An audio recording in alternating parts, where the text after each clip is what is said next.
लाल किला ए हिंदुस्तान की अनमोल कहानी calm traditional music in the background। नमस्कार दोस्तों, आज हम चलेंगे इतिहास के उस पन्ने पर जो भारत की ताकत, शान और गौरव का प्रतीक है। जी हाँ, हम बात कर रहे हैं दिल्ली के दिल, लाल किले की। ये केवल एक इमारत नहीं है, ये एक ऐतिहासिक गाथा है जो हर हिंदुस्तानी के दिल में बसती है। हर ईंट में बसी है ताकत की कहानी। लाल किला है भारत की शान पुरानी। वन इतिहास की शुरुआत। लाल किला सिर्फ एक किला नहीं, ये भारत के स्वर्णिम इतिहास की तस्वीर है। इसे थर्ड में मुगल सम्राट शाहजहां ने बनवाया था। सोचिए, जब इसे बनाया गया तब इसकी दीवारें सफ़ेद हुआ करती थीं, क्योंकि ये चूना पत्थर से बना था। अंग्रेजों ने इसे लाल रंग में बदल दिया, जो आज इसे लाल किला बनाता है। शाहों का सपना, संगतराशों की मेहनत, लाल किले की दीवारें हैं अनमोल विरासत। 2 लाहौरी गेट की भव्यता। हमारी यात्रा शुरू होती है लाहौरी गेट से। ये दरवाज़ा सिर्फ एक प्रवेश द्वार नहीं, ये समय की खिड़की है। हर साल 15 अगस्त को यहीं से प्रधानमंत्री झंडा फहराते हैं और राष्ट्र को संबोधित करते। सोचिए, यही वह जगह है जहां स्वतंत्रता संग्राम की गूंज आज भी महसूस होती है। दीवान ए आम का दर्शन। आगे बढ़ते हैं दीवान ए आम की ओर। इसे हॉल ऑफ पब्लिक ऑडियंस से भी कहा जाता है। यहाँ बादशाह अपने प्रजा की समस्याएं सुनते थे। दीवान ए आम की दीवारें और छत पर की गई कारीगरी इतनी अद्भुत है कि इसे देखते ही एक शाही एहसास होता है, जहां शासक और प्रजा का रिश्ता गहरा था। वह दीवान ए आम आज भी अपनी कहानी कहता है। दीवान ए खास की भव्यता। अब चलते हैं दीवान ए खास की ओर। यह वह जगह है जहां राजाओं की गुप्त बैठकें होती थीं। यही वह स्थान था जहां कभी मोर सिंहासन रखा गया था। बादशाह शाहजहां ने इस जगह को धरती का स्वर्ग कहा था। हिस्टोरिकल क्यों? अगर धरती पर कहीं जन्नत है तो यही है, यही है, यही है। मीना बाजार की सैर। अब बात करते हैं मीना बाजार की। यह बाजार खासतौर पर रानियों और राजघराने की महिलाओं के लिए बनाया गया था। यहाँ रेशम, इत्र और जवाहरात बिकते थे। आज भी यह बाजार अपने अंदर मुगल काल की महक समेटे हुए है, जहाँ हर चीज में छुपा था सौंदर्य का एहसास। मीना बाजार में आज भी बसती है वो बात, लाल किले के अनसुने रहस्य। मीना बाजार, जहाँ ख्वाब बिकते थे और दिल बसते। जब तुम लाल किले के भीतर गहराई से कदम रखते हो, तब एक कोना तुम्हारा दिल खींचता है, एक ऐसा बाजार जहाँ न सिर्फ चीजें बिकती थी, बल्कि भावनाएं, कला और संस्कृति। नाम है मीना बाजार। मीना बाजार कोई आम बाजार नहीं था, ये शाही औरतों के लिए एक सपना था। इस बाजार की शुरुआत हुई थी मुगल बादशाहों द्वारा, खासकर शाहजहां के समय में। यह बाजार खासकर रानियों, शहजादियों और राजघराने की महिलाओं के लिए खुलता था। साल में कुछ विशेष दिन जैसे ईद, नवरोज या किसी उत्सव के समय यहाँ रानियां सिर्फ सोना चांदी नहीं लेती थीं, यहाँ वो अपनी पहचान, पसंद और अभिव्यक्ति भी चुनती थी।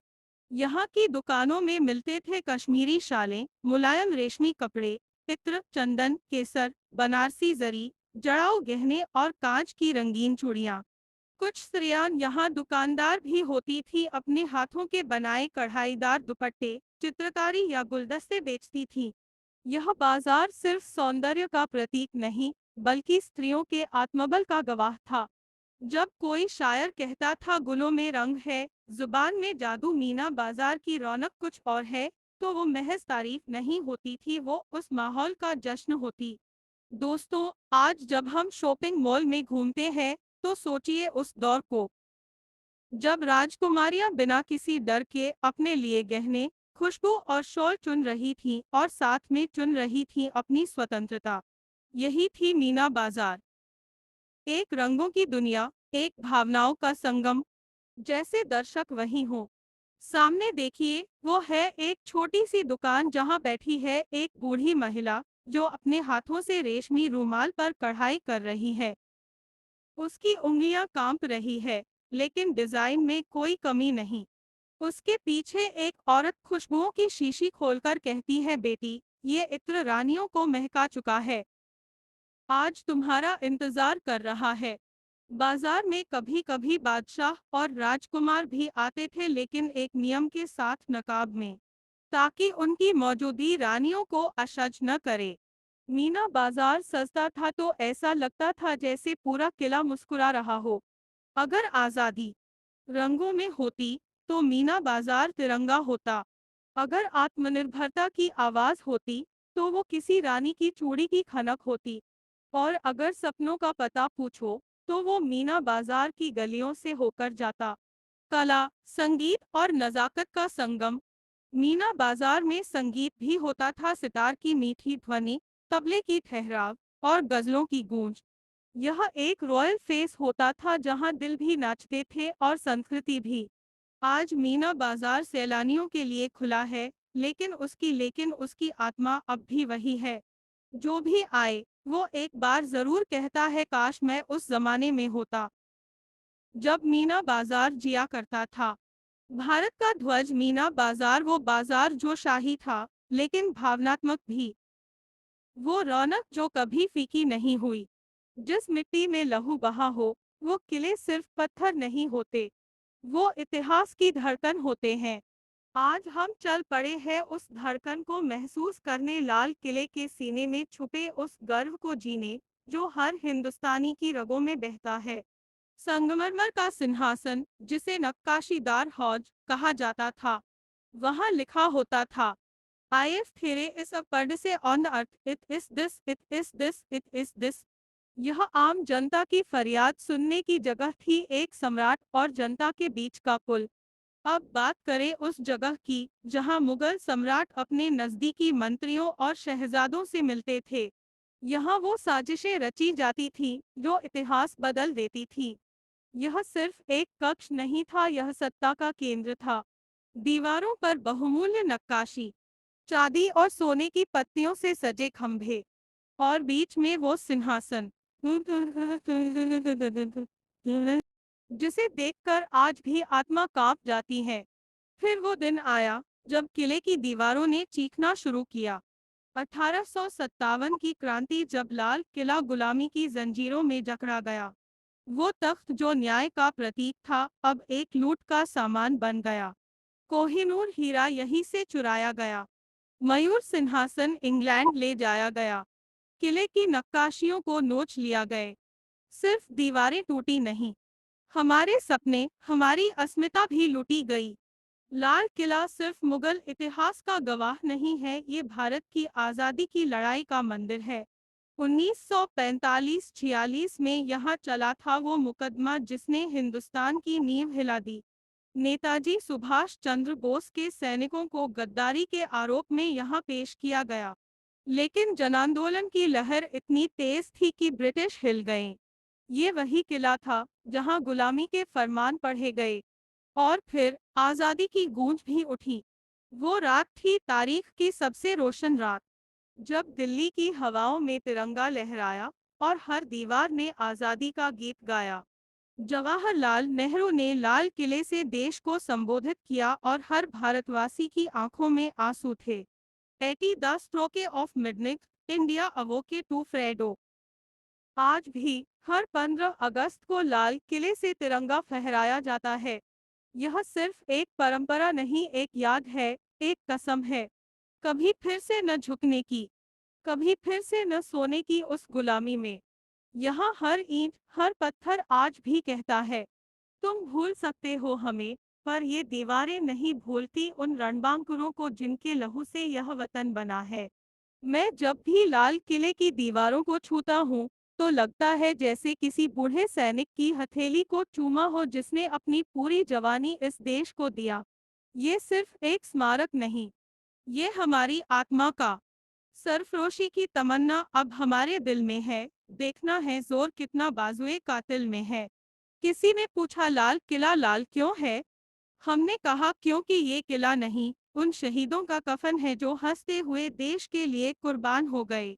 यह किला आज भी चीख चीख कर कहता है, मेरा हर पत्थर लहू से भीगा है, मेरे हर दर से इंकलाब की गूंज उठी उन रणबांकुरों की जिनके नाम इतिहास ने सीने में छुपा रखे हैं। शहीद भगत सिंह, जिसने कहा, बम और पिस्तौल क्रांति नहीं लाते, क्रांति की तलवार विचारों की सांध पर तेज होती है और खुद फांसी के फंदे को चूमा ताकि हिंदुस्तान जाग सके। नेताजी सुभाष चंद्र बोस। तुम मुझे खून दो, मैं तुम्हें आजादी दूंगा। उनकी आवाज आज भी लाल किले की हवा में गूंजती है। छायाचित्र में बोलता हुआ सिर्फ चंद्रशेखर आजाद। दुश्मन की गोली का हम सामना करेंगे। आजाद ही रहे हैं, आजाद ही रहेंगे। आग रने लक्ष्मीबाई। मैं अपनी झांसी नहीं दूंगी। वो वीरांगना जिनकी तलवार में चिंगारी थी और आंखों में विद्रोह। 1857 का वो पहला सिपाही जिसने लाल किले की दीवारों को पहली बार हिला दिया। अगर आप लाल किले की दीवारों के पास खामोशी से खड़े हो जाएं, तो सुनाई देगा वो वंदे मातरम जो जेलों में गूंजा था, वो इंकलाब जिंदाबाद जो फांसी की सीढ़ियों से निकलता था, वो भारत माता की जय जो अंतिम सांसों में भी जिंदा थी। तुम लौट कर मत आना अगर तिरंगे में लिपटे नहीं आ सकते। ये उन मानों का आशीर्वाद था जो बेटों को युद्ध में भेजती थी और आंसू नहीं बहाती थी बल्कि गर्व पहनती थी।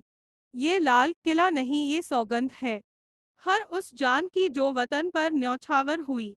तिरंगा जब लाल किले पर लहराता है तो हर शहीद की रूह मुस्कुराती है, जैसे कह रही हो हम सफल हुए, भारत आजाद है। हम उन शहीदों की औलाद है जिनका सर झुका मगर तिरंगा नहीं। अगर तुम कभी देश से थक जाओ, लाल किले आ जाना। यह दीवारें तुम्हें याद दिलाएंगी आजादी मुफ्त में नहीं मिली। हर बार जब मैं लाल किले के सामने खड़ा होता हूँ, मैं सिर्फ एक टूरिस्ट नहीं, एक कर्जदार हिंदुस्तानी बन जाता हूँ। जिंदा कौमें 5 साल तक इंतजार नहीं करती और भारतवासी कभी झुकते नहीं। लाल किले की मिट्टी की सौगंध है हमें। लाल किले की दीवारें सिर्फ इसकी ताकत नहीं है, बल्कि यह कई अनसुने रहस्यों को भी समेटे हुए है। क्या आप जानते हैं कि लाल किले के नीचे एक गुप्त सुरंग है जो यमुना नदी से जुड़ती है? क्या आप जानते हैं कि यहाँ के जल महल में कभी बहते पानी की आवाजें सुनाई देती थी, जो गर्मियों में ठंडक का एहसास दिलाती थी? आज का लाल किला और स्वतंत्रता दिवस। आज लाल किला भारत की स्वतंत्रता का प्रतीक है। हर साल स्वतंत्रता दिवस के दिन जब यहाँ तिरंगा फहराया जाता है, तो हर भारतीय के दिल में गर्व की भावना उमड़ती है। यह किला हमें यह याद दिलाता है कि हमारी आज़ादी कितनी अनमोल है। यह दीवारें गवाह है उस संघर्ष की जो हमें आज़ादी की। तो दोस्तों, यह था लाल किले का सफर। यह केवल एक जगह नहीं, यह एक एहसास है। हर कोना, हर दीवार हमें यह सिखाती है कि भारत का इतिहास कितना समृद्ध है। अगर आप दिल्ली आए, तो लाल किले को सिर्फ देखें नहीं, इसे महसूस करें। इसकी कहानियों को जानें और इसे अपने दिल में उतारें। अगले व्लॉग में फिर मिलेंगे एक नई कहानी और नए सफर के साथ। तब तक जय हिंद।